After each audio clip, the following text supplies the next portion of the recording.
I have to tell you, I don't know, the chairman will not remember this, but the first time I met then Chairman Mullen, you won't remember this, we had a dinner, a USGLC small dinner.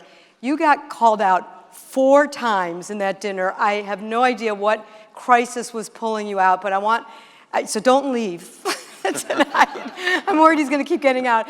But I want to tell the audience something. There were 2 things I took away besides what you shared with us. Your grace and your brilliance. Your grace was how kind you were, that I can't even imagine what was going on, but your brilliance, that you didn't miss a beat of remembering what we were talking about every time you came back. So thank you for being with us. How lucky we are to have you as the chair. And here's the first thing I want you to maybe share with us. There's somebody that was near and dear to both of us, and that's General Colin Powell. And General Powell, as you know, I don't know if everybody knows, but was our national chair for over 15 years from the time he left the State Department. And I know you called him a friend and a mentor from your time in the Pentagon. So you followed him on 2 things that I know of, maybe more, but one was as chairman of the Joint Chiefs of Staff, and the second one was as our only other national chair at USGLC. So could you share 2 things? One is, what about his leadership, his legacy that maybe speaks to you, particularly into our country at this time? And other than the fact that I called you and you were willing to say yes, why USGLC? You are a very sought after individual, especially after you left the service, that you were willing to add your voice and your name, and put your mark on USGLC. Well, I really meant what I said briefly up there. I think the impact and the potential and the mission of USGLC have been extraordinary. And just meeting those in the room tonight, and it's not just meeting former veterans, it's meeting business leaders, it's meeting individuals from many countries. And I actually fundamentally believe the stronger our alliances are, the stronger our relationships are, the stronger we are around the world, the stronger we're going to be at home. And I think USG and USGLC is right at center mass on that, as far as I'm concerned. And when you looked at the video when we came in, literally as we were sitting down, you talk about strange bedfellows. And there is I don't think there's any other organization, maybe globally, but certainly not in Washington, that could run that video. And that's a credit to you and your team and your persistence and the overall belief, I think, in the mission. More so now, even after everything we've been through for the last 30 years, I think more so now than ever. Thank you. And the other thing I'd say about General Powell is, who became a mentor of mine because he was willing.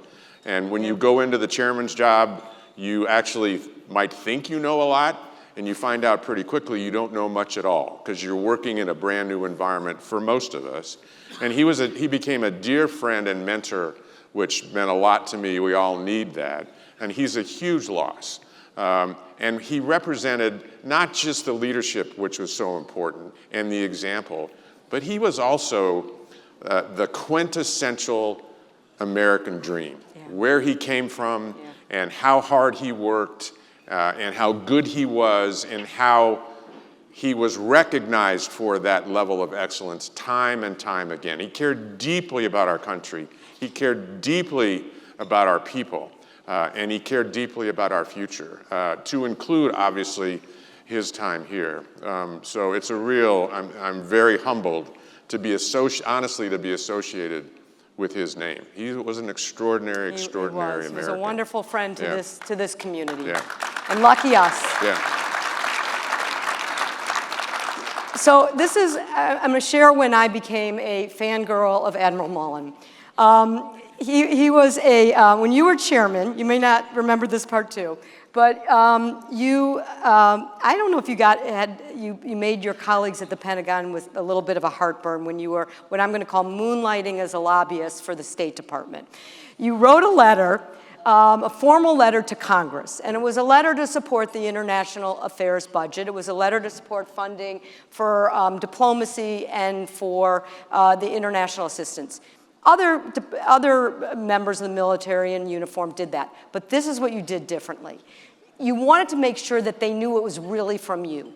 And you put a handwritten note at the bottom, and I'm going to read what you wrote. You wrote a handwritten note: the more significant the cuts, the longer military operations will take, and the more and more lives are at risk. How about that?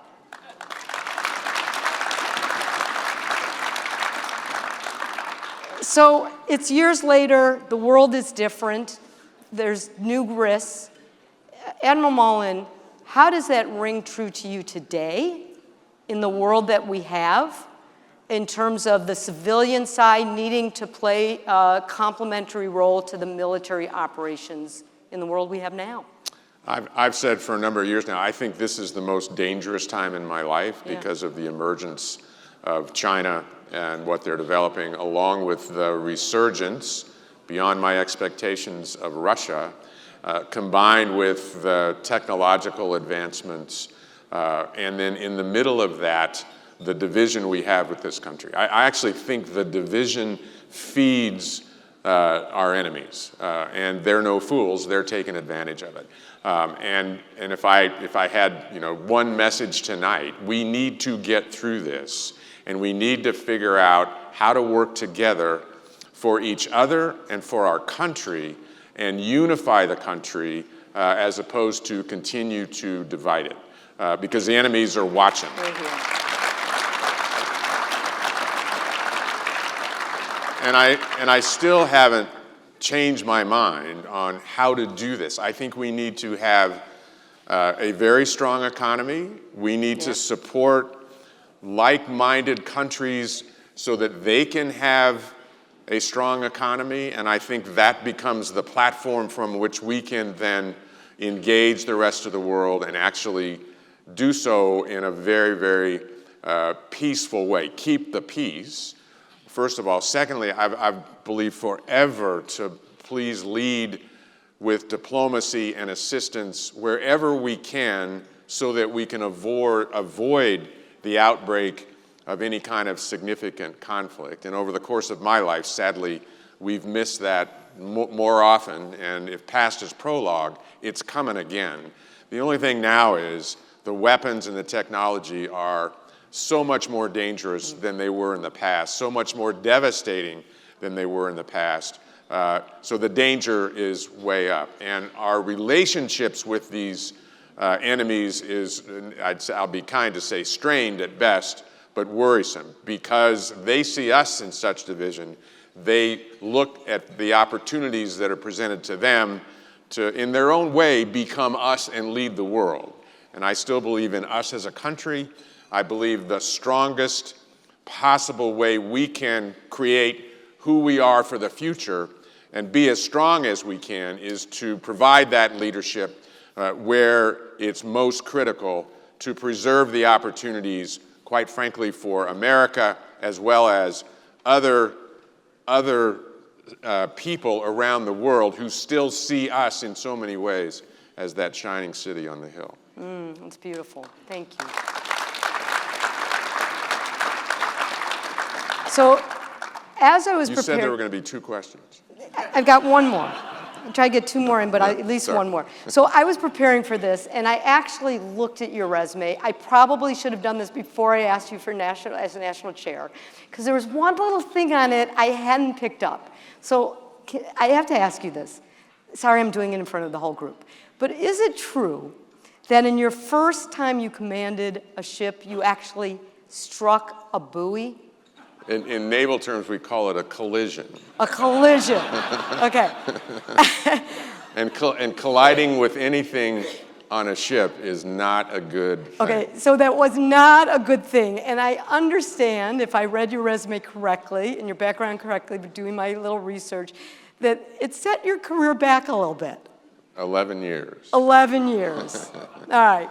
So you still made it. Like you did pretty well. So maybe we'll end with there's something about resilience and perseverance that obviously you know Yeah. a little bit about. So as you heard me open, this has been a little bit of a complicated year for this community. Yeah. So lessons learned. What can you share with us about resilience, that you found about resilience, about perseverance?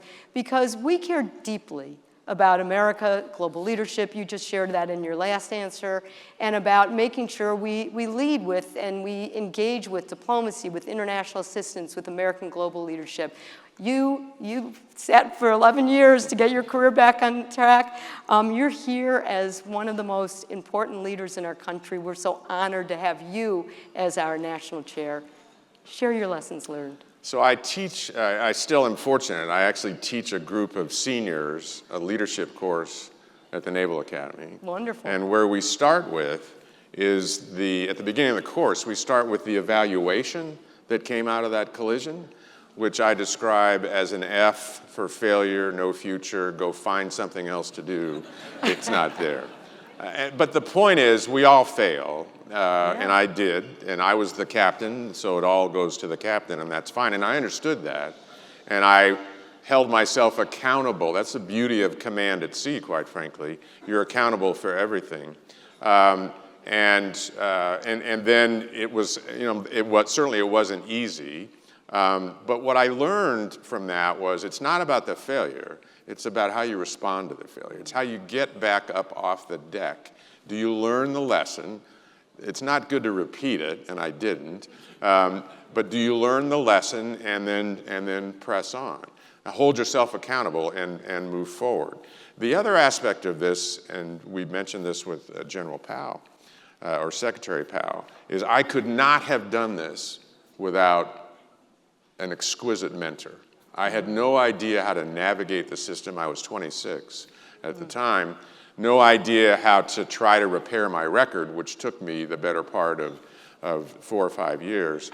And it's a wonderful lesson in today's world because I was assured in that reparation that fitness report had disappeared forever, had gone away. And I just before I retired, and John Kirby was my public affairs officer for 10 years, just like a week before I retired, I asked Kirby, I said, go see if you can find that fitness report, wherever we put our records. Within 24 hours, he came back with a copy of it. And my message to the young ones today is be very careful what you type anywhere. Post. Don't believe it's going away. Don't believe the app, because it'll come back to haunt you. So there was lots there. I loved what I was doing. I loved the engagement overseas. I loved the Western Pacific in particular, where I was the first tour of my life. You'd mentioned Vietnam. And I wanted to do it again. And it was a challenge for me out there. And fortunately, 11 years later, I got to do it over. And I did a little better the second time. Well, you ended up in the highest position in the land, and how lucky we are that in your second part of your service, you've given voice to USGLC. Thanks. Ladies and gentlemen, let's thank Admiral Mullen for his Thank you. incredible service. Thanks, Liz. Thank you. Mwah. Yeah. Thanks. To salute him.